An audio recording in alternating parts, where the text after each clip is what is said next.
Admiral Marcus stood at the bridge of the UES Defiance, watching the diplomatic feed terminate. The Galactic Council had once again denied Earth's petition for emergency assistance. Beyond the view screen, the debris field that was once Earth's lunar colony drifted silently, a testament to the Varnian attack that had claimed 10,000 lives. "They've denied our request," Marcus announced, his voice hollow. "The Council deems this a regional conflict not worthy of intervention." Commander Jackson, his executive officer, clenched her jaw. "That's the 7th petition in 3 years," Marcus nodded grimly.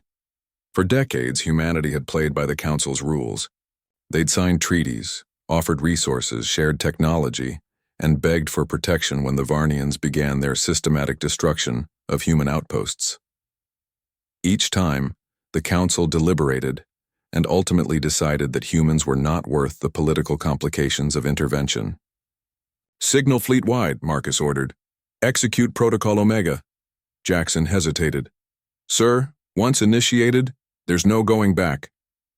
"The Council has made their position clear, Commander. It's time we made ours clear as well." Throughout human space, hidden shipyards activated. Vessels previously registered as science or trading ships shed their civilian facades, revealing military-grade weapons. On Earth, deep underground facilities powered up particle accelerators that had been disguised as energy research centers. The galaxy had never taken humanity seriously. When humans first ventured beyond their solar system, they were met with amusement by older species. Humans were seen as primitive, emotional creatures, good for trade and cultural exchange, but never as equals.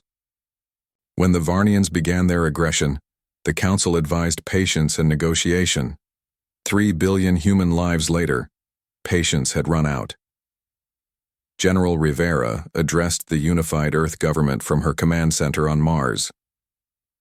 "The Prometheus protocol is now active. Phase 1 deployment is complete. We have confirmation that all targeted Varnian military installations within the Perseus arm have been neutralized." The room fell silent. What she'd just described should have been impossible. The Perseus arm contained 12 heavily fortified Varnian strongholds, each considered impregnable. "How?" asked President Tao. "For the past 15 years, every human commercial vessel, satellite and probe has carried components of what we call gray dust, nanomachines programmed to integrate with alien technology and remain dormant until activated. Today we activated them.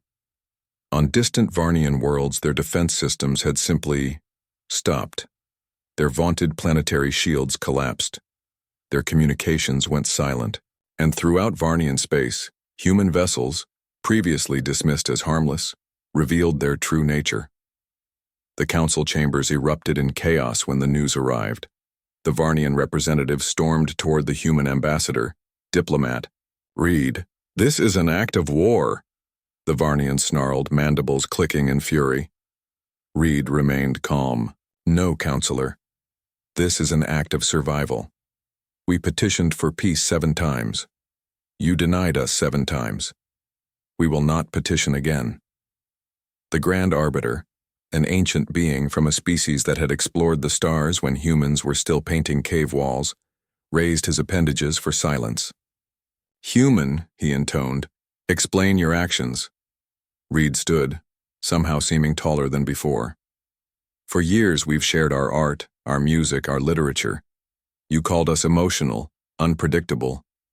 You were right.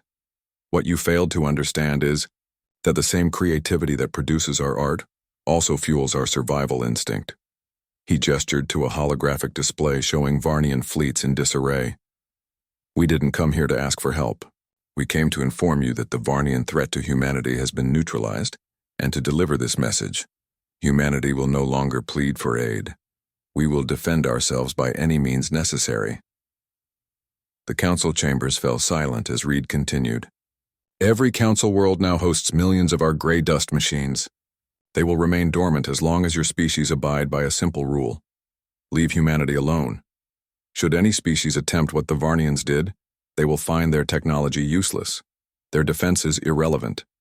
The Grand Arbiter's voice quavered slightly. "This is extortion, terrorism. This is deterrence, Reed corrected.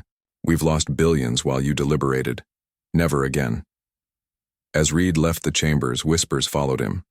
The humans had hidden their true capabilities for decades, patiently building their network while appearing harmless.